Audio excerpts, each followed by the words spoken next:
The Tom Woods Show, episode 2352. Prepare to set fire to the index card of allowable opinion. Your daily dose of liberty education starts here. The Tom Woods Show. Hey folks, believing that the end of the world might be a bad thing that we should try to avoid is not a Russian talking point. But if we are going to avoid World War III, it's important for Americans to understand what's been left out of the CIA's narrative about Russia and Ukraine. Coming to the rescue here is my brand new free ebook, Your Facebook Friends Are Wrong About Ukraine. Pick it up at wrongaboutukraine.com. Hey everybody, Tom Woods here. Very glad to welcome back to the show our old friend Henry Bingaman. Henry, I could say all kinds of interesting things about you. We've got to know each other over the past, year-ish, 2 years. I guess we are. Maybe it is about 2 years, because you helped me with a major project, and that is coming up on a year and a half-ish to 2 years ago. But anyway, you have quite an interesting background. I got an email from you probably about maybe a year before we really touched base, and I missed it. So a long time later, I was trying to look for one of your emails, and I found this one you had sent me that I had just somehow missed. And I opened it, and I thought, what a jerk I was not to answer this email. And thank goodness you are a forgiving sort that you didn't just write me off, because this was a great email and found out about your ideological move toward, let's say, more libertarian way of thinking and where that had all come from. And then I found out what you did for a living. And I just thought, well, this guy is going to be like my best friend instantly. So I'm always glad to talk to you. So thanks for being back here. Thanks, Tom. It has been an interesting journey for me over the past, really, 16 years of my life. I feel like I have all kinds of transformations. And if I didn't forgive you for missing one of my emails, I could never forgive myself for all the emails of the fascinating people that I miss. Just the volume at a certain level just gets too much to keep up with. So I don't blame you for that at all. Well, see, those are the words of a very generous soul. So thank you very much. Henry's work, Henry is a copywriter, but he does other things, as we're going to talk about today. And so his words have sold in the ballpark of $300 million in goods and services. I also saw, by the way, how is it that Steve Harvey, the host of Family Feud, the comedian, how is it possible that he is calling you one of the best damn writers I've ever worked with? How did you work with Steve Harvey? Can we just, before we even talk about our main subject?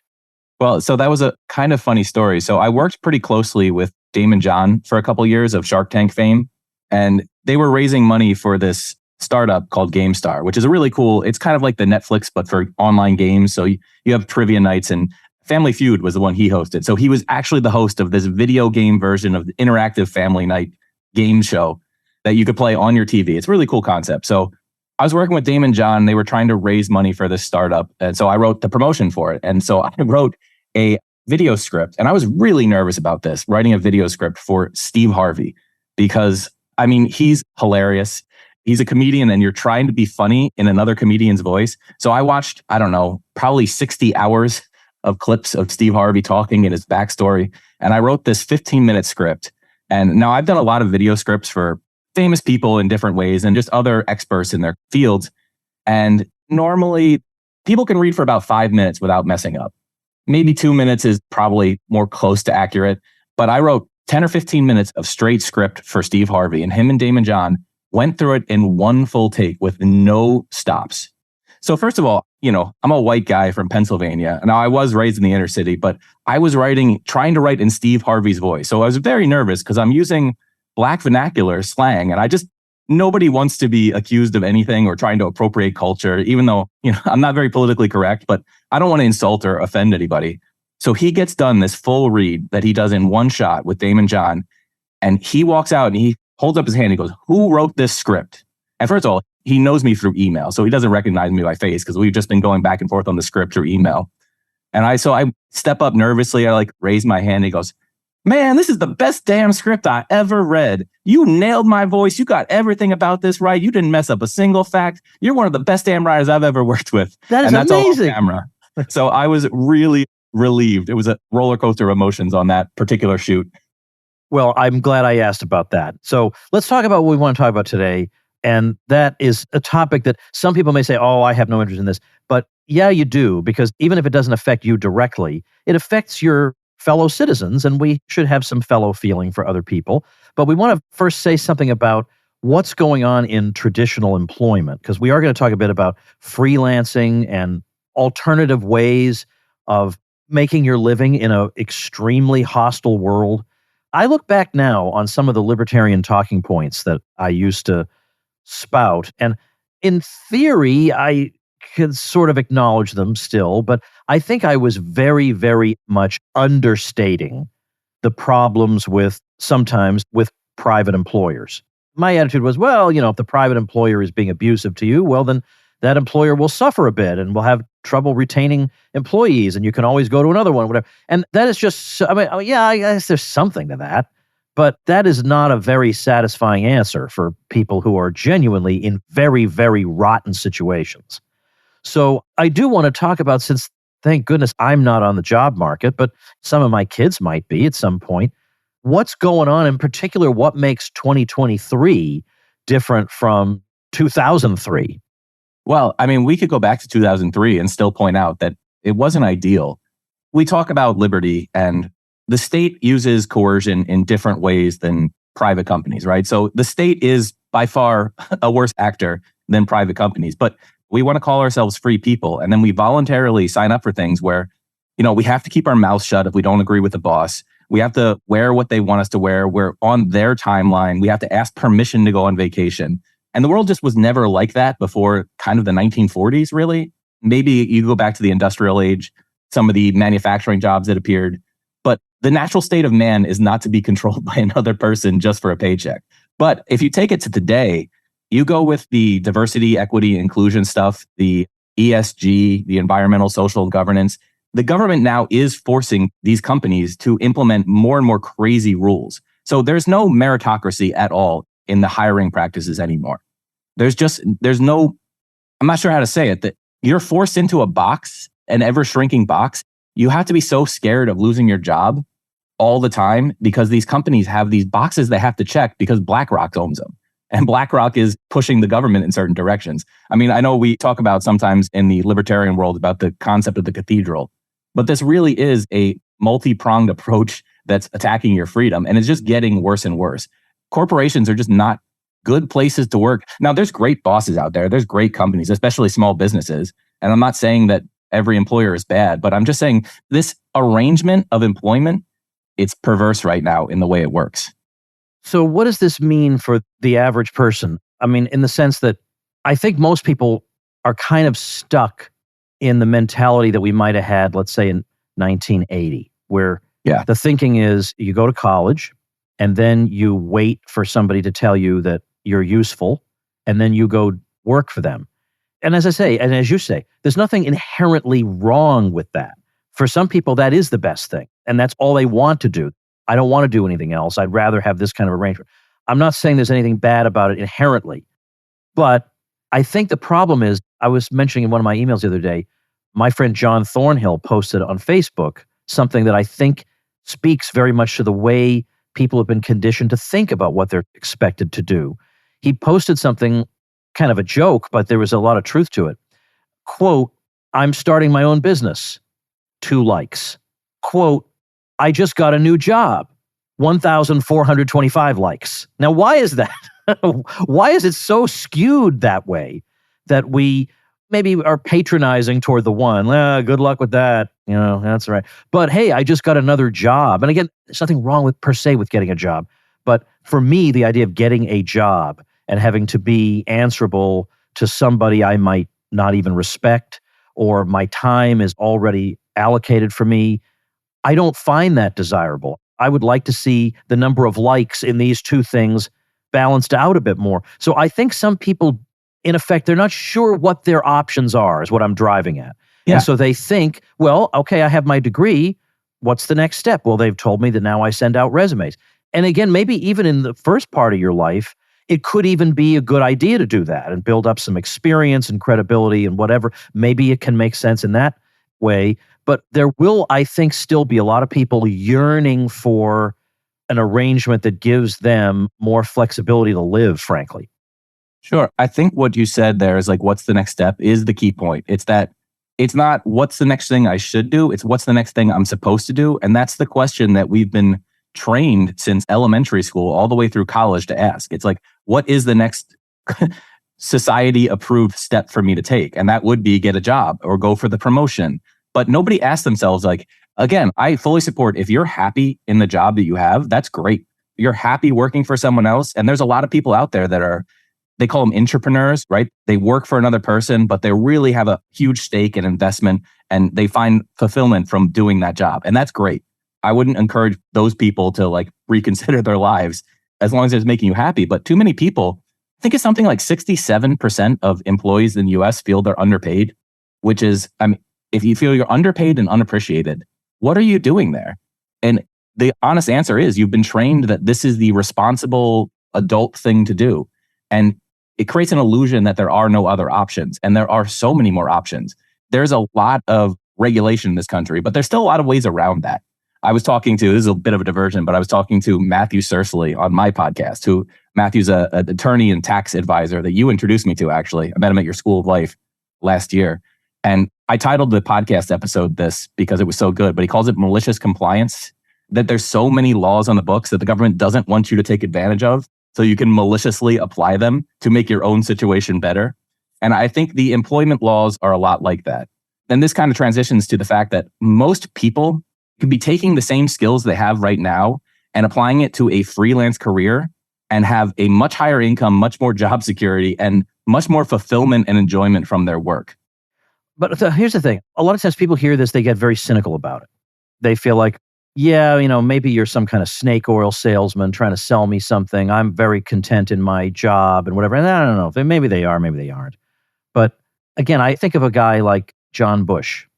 I gave this as an example in a webinar I did the other night. I've had John Bush on the show a number of times. You would love this guy because John was an activist, political activist for a long time. I got to know him in 2007 during the first Ron Paul campaign. And I bet a lot of people listening got to know him. The guy was everywhere.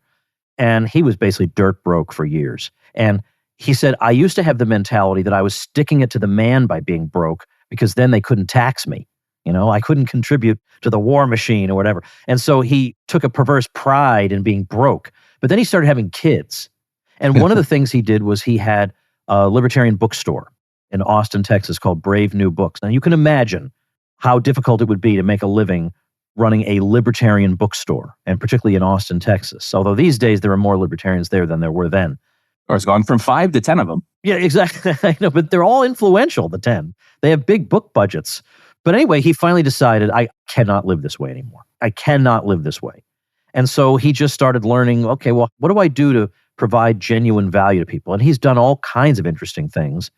Basically, he's read everything he can. He goes to Russell Brunson's conferences. I mean, he studies everything he can. He models himself after people who have been successful. And now he's in a position where after 2 weeks of promoting, let's say, some program he really, really believes in, he generated enough income to give his bride-to-be the wedding of her dreams. Again, that seems, you say that to somebody and they think, that can't, Bob. What are you talking about? That can't be. But the thing is, in 1958, that would have been very hard to do. But in 2023, we shouldn't be living like it's 1958. There are other ways to skin this particular cat. But anyway, freelancing, though, is something I don't really have a whole lot of experience with. I mean, I guess I've done it a little bit. It's different from entrepreneurship. So maybe you can distinguish these? Sure. Entrepreneurship is you're building your own business and all the responsibility is on your shoulders. And I really fully support entrepreneurship, right? That's kind of the path I'm taking now after 15 years of freelancing. I think it's something a lot of people will grow into, but entrepreneurship is hard, especially if you don't have any experience with it. Some insane number of businesses fail in their first couple of years. And that's because there's so many things that go along with running a business that don't necessarily apply to freelancers. So you need to have a great idea, first of all, to be an entrepreneur. You need to be able to create a marketing plan to reach a large number of people. It's not just like with freelancing, you need 3, 4, 5 clients at a time, right? So that's an easy number to reach. With entrepreneurship, you need to reach tens of thousands of people at a time to really scale your business and create some sustainable living. Imagine you're selling a $39, kitchen utensil or kitchen machine and your margin on it's only $10. How many of those do you have to sell to be able to make a decent living? It's a lot. But with a freelance career, you really only need a couple clients who can pay you an enormous amount of money. A lot of entrepreneurs take on investors, right? So you risk losing investors' money if your idea fails, which is just embarrassing. I've been an angel investor as well. And I don't judge the people whose businesses fail, because in angel investment, you really only get, if you have a really good batting average, you get like 4 out of 10 succeed and pay off in the long run. So 6 out of 10 of them fail. Those guys, sometimes they just tuck their head and you never hear from them again. And some of them come back with another idea and they're not deterred, but it's embarrassing to lose money. Either basically, it takes a lot of time of your own time or a lot of money to launch an entrepreneurial endeavor, and there's no guarantee of success. Now, there's no guarantee of success in anything in the world, right? There's no guarantee even if you have a job that you're going to keep it. So I don't want to discourage people because there's a risk of failure. If you have a great idea for a business, go out and try it by all means. But with freelancing, it's just much less risky than either having a full-time job or starting a business. I actually think the freelancing is growing extremely quickly. So in 2022, 36%, I think it was, of the workforce was freelance. Those numbers are growing 15 times faster than the employment rate in the United States. So by 2028, 54% of all workers in America are going to be freelance. So even if you're not considering freelancing right now as a career change or something to get into, you might want to dip your toe in and start looking at it, just because as people make this transition, as freelancing becomes more and more accepted, I think it's going to become inevitably one of the biggest and most popular types of work in the US, just because the incentives align on both sides. Just think about the benefits, the government mandated benefits that employers have to pay. So it depends on the state, but employers pay 25% to 40% on top of the employee's salary just in mandatory benefits. Just to walk that out, if you're like in California, which has the 40% on top with childcare and maternity leave, insurance, uninsurance programs, and all of that on top of the salary, if you're an employee with a take-home pay of $100,000, that employer in California has to pay you $140,000. Or not you, they're putting up $140,000 in order to pay you $100,000 of it. So the incentives on the employers, when they find a contractor who maybe you don't have to work full time for them, maybe you can do 25% of the work that the full-time employee would do and produce the same results. Well, they're going to pay you $70,000 to do that 25% because they're getting way better results. The math just adds up. And then on the freelancer side, man, you make so much more money as a freelancer because they're only paying you for work you're good at doing. Think about how much time in a typical like office cubicle employee's day is just sitting around playing solitaire, pretending to work. It's not no time at all, right? Hopefully you have a very productive audience and they would never dream of doing that. But in the general... But they know people in the office who do. Exactly. And if you're a 100% productive employee at work, you're being paid less because they have to pay those other people, right? They're paying that person the same salary as you because of all the rules that we have in the country regulating fair pay, which is not fair at all, which is another topic we can go into. But you're being punished so they can still have jobs because the employment laws require everyone to be treated equally, regardless of productivity. And then think about if an employer, if you are that lazy bum and you get caught playing solitaire, 7 out of your 8 work hours a day, if they go to fire you, they have to hold their breath and hope they don't get sued for some type of discrimination or whatever made up charge that the employee can put on you for getting let go for being crappy at their job. So it's a nightmare for employers. And the upside for freelancers is just enormous. No doubt, no doubt. Also, there are tax advantages in some way. I'm not sure I follow that. Well, so most people know, like, if you read some of these leaked reports of like effective tax rates that businesses pay, I think it was a couple of years ago, everybody was freaking out that Microsoft and Google paid 0 in taxes. But that's not exactly true. They just had a lot of write-offs that they could use. First of all, they paid all their employees paid taxes. They paid taxes on a lot of different things, but they paid 0 federal taxes because they had reinvested that money back in developing their business, which is a tax write-off. So as a freelancer, almost everything you do that can be related to the business is a tax write-off. So let's say I'm going to the, Tom Woods School of Life down in Florida. For a normal person, first of all, it's included in the, access to the event is included in your membership fee, but there's still flights, there's hotels, there's Ubers to get there. All of that stuff for a normal person, there's nothing you can do, right? That's just money you spend. That's money you're spending anyway. For me, because this is educational and networking, that's an entire tax write-off that I took to fly down there, meet with you. That's where I met Matt Stursely, like make all these huge connections. It's a business expense. So that brings my tax bill at the end of the year down. And when you save money on taxes, it's actually better to save money on taxes than just make more money because it all goes right in your pocket, right? If I make $10,000 extra, I'm still paying 37% of that, or actually a lot less as a freelancer, but I'm still paying some percentage of that to the government at the end of the day. If I save $10,000 on taxes, it's just $10,000 in my pocket. So operating as a business has enormous tax advantages. Now, I live in Pennsylvania, but my LLCs are in Delaware. And I go there for the official meetings, the quarterly meetings and stuff you need to do, or annual meetings, I should say. So there's ways to get around this. And again, that's part of that malicious compliance. These are the government's rules. They set up these different tax structures. Honestly, so I did this a couple years ago. It was 2019, I think. There was one investment that my tax advisors told me to do, and I thought it was absolutely crazy. It was you invest in this little portion of land at a low rate, and then they donate it at a high rate, and you get the tax write-off at the higher rate. So that thing saved me like $150,000 on my taxes that year. And they were describing this. It sounds like a tax scheme, right? And I was like, what's the risk of getting audited? And they're like, oh, well, Representative X is in it. Senator X is in it. These other politicians are in it. So these guys write the rules for themselves and they don't expect you to be able to take advantage of it. And you only can if you're a business. So as a freelancer, you are a business. So you get to take advantage of all these loopholes that are written for the elites of this country and just save an enormous amount on your taxes, which is a wonderful way for me to stick it to the state. Let's take a minute to thank our sponsor, Delete Me. Now, of all podcast audiences out there, I have the one that least needs to be persuaded of the importance of data privacy. The risks are substantial. They include the threat of doxing, identity theft, data brokers distributing your information, and more.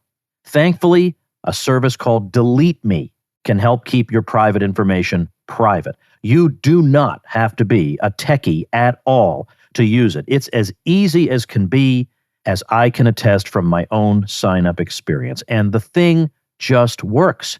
It flat out works. So don't leave yourself a sitting duck for bad guys online. Keep your personal information private the way I do with Delete Me. And take 20% off all consumer plans when you go to deleteme.com/woods and use code WOODS. That's deleteme.com/woods, code WOODS. Now, obviously, this doesn't work for people in any line of work. You can't automatically become a freelancer at whatever it is you do. If I work on an automobile assembly line, I can't go freelance at that. So what kinds of occupations are you thinking about where I could secede from not necessarily a corporate structure, but just working for any company whatsoever, secede from that, put my shingle out, my little sign out, attract some clients, and then work on my own terms? What kinds of professions are we talking about? So I would actually say that you would be shocked at how broad the availability of freelancing is. So if, let's say, use that assembly worker. Now, you probably can't go out and freelance directly for GM or Ford or whoever, but you might be able to take those skills that you learned on the assembly line, combine them with a couple others, and be able to build actually a highly successful freelance career consulting with either automakers or somebody else that has a smaller scale production. You can build, so I call it the skill stack, which I stole from Scott Adams' talent stack. But your skill stack is the combination of things that you're uniquely good at.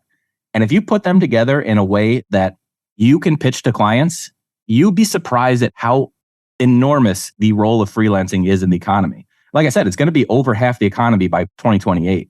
So I guess I would say the average or the typical jobs that you hear about in freelancing, freelance writers or copywriters, that's a very popular thing, especially with how much website content needs to be written these days. So if you like writing, the average freelance writer makes about $40 an hour, and that's average. There's people that do a whole lot better than that, especially in direct response copy. I actually think I calculated my rate at one point on a promotion I wrote, because I kept my hours and stuff when I was writing this direct response copy, which is just sales copy for different people's products. I happened to write the sales letter really fast, and I got a percentage of the sales. So it was at $10,000 an hour. I think I got paid to write that. So, I mean, that's a little bit of an outlier.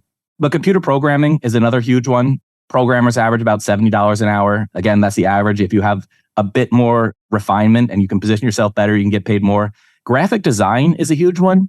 Graphic designers are one of the highest paid general freelance categories. They get paid on average $150 an hour, which is, I don't know, how many other jobs out there are paying $150 an hour? And just by the way, freelancers do just on average make more money. So if you take like the median pay of the US worker, according to the St. Louis Fed, it was something like $37,000, I think, or $18 an hour. So that comes out to just over $37,000. But the median rate of freelancers across the US is $28 an hour. So that's $58,000 a year. So just being a freelancer, the median pay for freelancers is already $21,000 more a year than employed people. And think about why that would be. If an employer can save 40% by hiring you freelance, well, they're going to be able to pay you a lot more of that money. So it makes sense that you're getting paid more as a freelancer. And the opportunities out there are just endless. Well, again, reading something of yours, I wouldn't have thought of this, even though it's so obvious. As a freelancer, you can turn the dial up and down. So let's say I need to take a break for a while. So through attrition, you let a few clients go by the wayside. So now you have fewer, and that gives you more time to go on vacation, unwind, whatever. Whereas by contrast, if you suddenly say, I have some unanticipated expenses, I really need to earn some more, you turn the dial up, you take on more clients. Whereas traditional employment is generally an all or nothing thing. You're either working for us or you're not. Yeah, absolutely. I know people that work just, I don't know, maybe 10, 15 hours a week. They live in Thailand. They make about $75,000 a year, and they're treated like royalty. They're like one of the richest people in their area. So everywhere they go, they get the VIP service. They're just treated like kings. And then there's homeschoolers that I know, homeschool moms. So they teach 6 kids full time during the day. And then they spend a couple hours doing graphic design at night. And it's just a couple projects every month. And they pick up an extra $12,000 a year. And most of that is tax-free just based on their quote unquote business expenses that they combine with their spouse. So, how many people would love an extra $12,000 a year for a couple extra hours a week? There's so many opportunities. And then, there are freelancers that I know that grind themselves to the bone. They just work nonstop and they make $4 or $5 million a year. I know one guy that made $7 million one year just freelancing, which is insane, right? But they never saw their family. They didn't have any kind of life.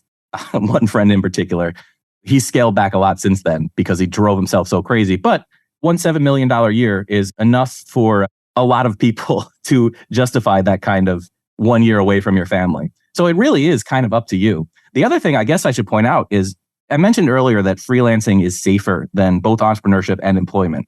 Because if you think about employment, you're really like a freelancer with one client, right? You're not allowed in a lot of cases with employment to have multiple employers, right? You can't go work for Ford and GM if you're some type of auto worker. But with freelancers, you have 4 or 5 clients at a time. And oftentimes, I should point out that it's not as unstable as it seems. You're not always in a hustle for clients. A lot of times you get on retainer deals. So I've had retainer deals ranging from $1,200 a month to $20,000 a month. So you have stable, predictable work. And usually those have a clause that they'll end after a 30-day notification. So you get one more paycheck if they want to terminate you. But so if you have, just say 4 freelance clients at $5,000 a month, that's the same thing as having one employer that's paying you 20 grand a month. But if you lose the 20 grand a month employer, you're down to $0. You're not going to lose all 4 of your freelance clients at the same time. So your risk is just much more spread out as a freelancer. It really is. And by the way, you can usually, if you do it the right way, you'll have a pipeline of people that want to work with you as you build your reputation. So when that one client dumps you, you're not back out in the job market begging for jobs and doing a ton of interviews. You have the next person like, how soon can I send you the check to get started? It's an amazing career option that just, I think people just never considered it because of the way we were raised. I was a public school kid. I was told this is what you do. You get good grades, you go to college, you get a job, you work your way up the corporate ladder. But the real world just doesn't have to work like that. And there's so much more options out there and just to have a much more flexible life. Can you say something maybe about your own story? I mean, your thing about literally you taking a Sharpie and writing my last dollar on your literal last dollar and dating it. And apparently you still have that dollar sitting there as a reminder to you of where you've been. I have it right here in my hand. Let's talk a little bit about Henry Bingaman. Yeah, so I was born in Reading, Pennsylvania, which was at the time, I think I was in middle school or high school. It was both one of the poorest cities in the United States, and it had the highest murder rate per capita. So it wasn't exactly like this cushy upbringing I had. Like I said, I went to public schools. I know I had good parents. I don't want to say my life was miserable, but there was a lot of violence around me. The first time I had a knife held to my neck, I was 11 years old. And then it was pretty much every year, once a year after, since then, until I got out of Reading, that I had a knife or gun pulled on me. Muggings and stuff like that. Just being a kid in that type of environment, it's dangerous. So I really wanted to get out of there. And my first job, I did actually very well in school. So I went to University of Pittsburgh. I got a degree in fiction writing, which is, there's just no jobs for that after you graduate. There's no wanted novelist signs hanging anywhere. So I was just on monster.com and I got a job at the airline. I was a flight attendant for a couple of years. And I was kind of miserable in that. You want to talk about people controlling your life? They tell you where you're going like an hour before you go. You have to be early or you're late. They have those stupid uniforms. And then some of the customers treat you like crap. You're making $20,000 a year serving people that paid $20,000 for their seat in first class. So it's just a little depressing. And I was like, I wanted to escape the city life because I just didn't feel free there. I've always had this like desire to live my own life on my own terms, and it just wasn't doing it. So I had a degree in writing and I was like, why don't I try this freelance writing thing? I read some books about it. I was like, I'll give it a shot. And it worked out great for about 2 months. And then I was too stubborn to quit. So I just ran up all my credit cards. I blew out all my savings, which were insignificant at 22 years old. But it was just, I got so desperate. And I was like, do I have to quit and tell everyone that I've been not bragging to, but telling I'm doing this freelance thing. I'm going to make it as a freelance writer. Do I have to admit, no, I'm an idiot. I can't do this. Or am I going to double down? So I took out the last dollar in my wallet and I wrote that as kind of a contract to myself that I wasn't going to give up. And I was going to keep this memento as a way of knowing like there was a bottom. This is what I'm building off of. This is the foundation for everything I'm going to build. And that really kind of changed my perspective. And I started, instead of looking at how can I become the best freelance writer, I started looking at how are the people who are getting paid a lot of money to do freelance writing doing it? Because there is a big difference between being the best writer and being the highest paid writer. So I started developing all the skills I needed to become the highest paid writer. And I was developing my writing skills along the way. I was continually trying to get better at what I'm doing, which, I think that mindset of constant learning is something everybody needs to implement in their life, no matter what industry you're in, even if you're employed. Getting better at what you do it's just more fulfilling for your life. But so I figured out a bunch of different ways just through observation and then trial and error of how do you get clients? How do you get paid? How do you get paid more? How do you get paid performance deals? How do you get clients to respect you and keep you around? And I started building just putting all these skills together. And I think it was 2 years or a year and a half after I wrote on this dollar, I had my first 6-figure year. I had $101,000 in a 12-month period, which I was very proud of. 2 or 3 years after that, I was at 200, then 300, then 500, then 700. And my peak year of freelancing, I got to $1.6 million in income just from freelancing before I had any product or anything like that to sell. So focusing on the money skills and concurrently building up your whatever the freelance skill is, it's amazing how high you can go as a freelancer. And none of those options are available to employees. So this is why I'm so strongly advocating, especially for libertarians, man. I'm so sick of hearing libertarians being broke. We understand freedom. We understand that personal responsibility, and we understand the economic system and how it works. And then we go out and we submit ourselves to employers who treat us like crap and underpay us. We understand the concept of value, but we don't implement it in our own lives. I think just a freelance career gives you the opportunity to kind of, if you believe in liberty and these principles and you've read Mises and Rothbard, you understand, implement these things in your life and you can do phenomenally well. I remember one of the first conversations you and I had. In one of those conversations, you said something like, you were talking about how well you've been doing and that now you want to spend some of your time helping people who are kind of on our team to do a little bit better. And that is very, very much in line with the shift in emphasis on my own part. That, yeah, there's nothing wrong with doing well just for your own sake. And there's nothing wrong with doing a podcast that reaches the whole world. And I'm still going to do these things. But especially after COVID, I feel like, why should I be as concerned about people who wanted to completely ruin my life and take all my kids' opportunities away as I am about people who love what I'm saying and want to live it and who believe it, want to spread these ideas. And so you were saying, I want to help our kind of people. I want to help other libertarians. I want to help our community. And I kind of feel like I want to spend most of my energies on people who, frankly, don't hate my guts, on people whose welfare I generally do care about and who have their heads on straight and who, if they were quote unquote in charge, we'd have a much better society. I want to help those people in particular. And I remember you saying that you wanted to make a particular effort to do exactly that. Yeah. So it was over a year ago now where I still had my freelance clients. I still had my business. It was churning in hundreds of thousands of dollars. I think I was at $50,000 or $60,000 a month still. And I just up and quit. I was like, 2020 had such a huge impact on me that the world is going crazy. And I was selling financial and health newsletters and supplements and workout programs, stuff like that. And I loved those products. I liked the people I was working with, but the world went crazy, right? And the people that I like, the people that believe the same things as me, had some of the hardest times of it, right? Because they're not just being like isolated from everyone else, or they're not just losing their jobs, they're being thrown out of the club, they're being thrown out of society. But me as a freelancer, I was like, it was a blip on the radar, right? I was living in Philadelphia. When they locked it down, I bought 15 acres in the woods and moved because I could work from anywhere. And I had built up enough cash to do it. And it just seemed to me that I had done well enough in my life that the finances weren't a huge issue, right? I didn't need to work to pay rent. I could take a chance and do something big. And I don't know, I think at some point you have to take a risk with your life to live out your values. So I gave up $1 million career to launch my podcast. And then the products that I want to build. So I launched a business with it just to build training products to help people actually get real liberty in their lives. Like not just the theoretical, I could just give you Rothbard's books, right? But that's not going to do it. How do you have real practical liberty in the world today?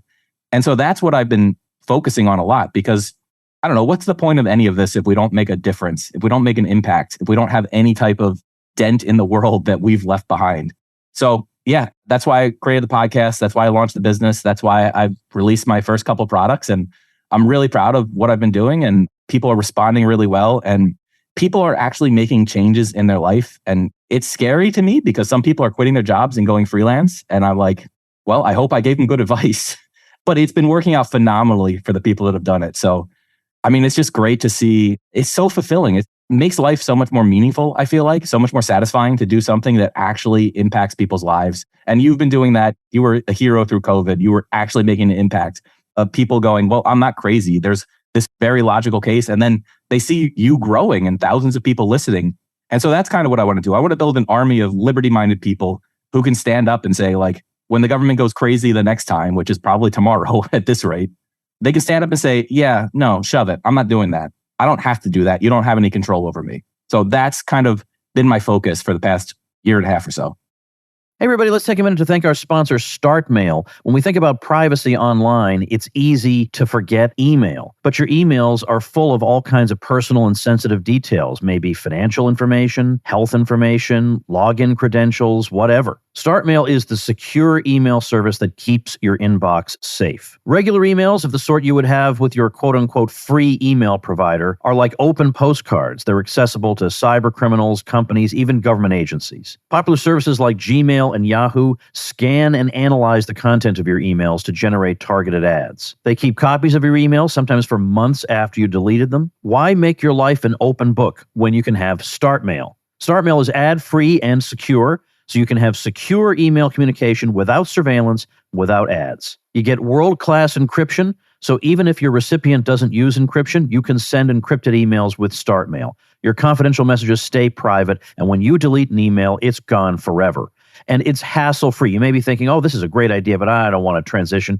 There's an easy migration tool that allows you to move your emails and contacts from Gmail, Outlook, Yahoo, and other providers with just a few clicks. Well, sign up today and save 50% on your first subscription year. Go to startmail.com/woods and join tens of thousands of people who trust StartMail for their email security needs. That's StartMail with a T, startmail.com/woods for 50% off. Now, most of the guests I have on, well, I don't know, maybe half or so are authors. And so a lot of times I bring them on, we talk about their book. I just did that last week with Seyfedina Moose, has a brand new book on economics. Talked to Brad Berzer about his book. But in your case, you have a course rather than a book. So that's kind of been the foundation for our conversation because you've been thinking a lot about this. So what is that all about and where do people find it? Yeah, so the course is called Breaking Free. It's all about how to build a high-income freelance career. So the first module, I kind of walk people through how to find their particular skill stack. It's not going to work right now because freelance is growing so fast that there's all this competition out there. If you go out and say, I'm a freelance writer or I'm a freelance designer or a programmer or consultant in some way, you're like, well, all right, what makes you different? So the first thing I do is I run people through a very detailed exercise that I've actually never seen before. I've never seen anyone else do anything like it for discovering your own skill stack. And then I run people through an exercise for how do you put that in what I call a viral pitch, which is it's not as effective to go out and hard pitch everybody with, hey, I want to work for you and here's what I'm going to do and here's what you're going to pay me. So I created this way of doing a kind of soft sell. So you create a viral pitch, which is just a statement that kind of describes what you do in a way, just psychologically, it's a way that other people will pitch clients for you. So they'll be like, oh, yeah, I have a friend who does this, this, and this. And it just gets in front of clients and then clients start coming to you. So it's a good way of getting clients without having to be like that hard salesman. Then I have a module on getting clients, which is there's two types of clients. I call them ELF clients, which I stole from Joe Polish. He calls it easy, lucrative, and fun. They're just a pleasure to work with. They always pay on time. And then there's hack clients, which are hard, annoying, cheap know-it-alls. These are just clients that are hard to work with. So what you want to do is go out and get a bunch of easy clients that are fun to work with, that pay you, that really value you. Then I go into kind of becoming indispensable. It's one thing to get a client. It's another thing to keep them over the long term. So I talk about all the ways to get clients, basically to beg you to take the lead and take autonomy on projects, which is what clients really want. They don't want to be standing there over your shoulders directing you. They want you to come in and say, I'm the expert here. I'm going to do this. And then I have a bunch of other secrets on how to get paid outrageously high fees, how to invoice professionally so you actually make sure people pay you on time, contracts, stuff like that. And then from there, maximizing your income, which is just really scaling up to the high six figures, maybe even seven figures, depending on your situation. You know, I don't want to guarantee anybody's income. Like we were talking about earlier, this is really all up to you. How much you want to work, how hard you want to work, where you want to live. This is about personal responsibility and personal choices. So you could move to Mexico, make $50,000 a year, working 10 hours a week and live like a king. Or you could live in the middle of America in some urban city and really crank up your income and do all the finest dining and stuff like that. It's up to you. You get to choose with freelancing. It's up to your talents, your abilities, and your ability to sell yourself. Well, that's awesome. That is what a lot of people need. And it's like when I do my episodes on music. I haven't done that in a long time. I learned my lesson. I haven't done one in a long time. The download figures right down the toilet, okay? But that's okay. That's okay. That's when I find out who the real fans are. If they listen to the music episode. In fact, I even have some people saying, I even listen to your music episodes. Like this is some excruciating sacrifice they have to make. But similarly, though, I do get people saying, I really appreciate when from time to time you do an episode where you talk about things like this because, yes, libertarianism is very important and everybody in public life is screwed up and we need these alternative voices, but we also need, what are the things keeping us up at night? Half of them are political, but the other half are personal, about our own personal lives. Whether so-and-so gets elected or so-and-so gets elected, not that much seems in practice to change. You have way, way more control over what happens to you than you do over what happens in the U.S. Senate. Let's just face it. And so that's why I do want to talk about issues like this from time to time, because that's what folks need to hear. So just to make it easier for people, because just the other day I was making fun of David Stockman because his website is davidstockmanscontracorner.com. David, come on now. You got to be a little more creative than that.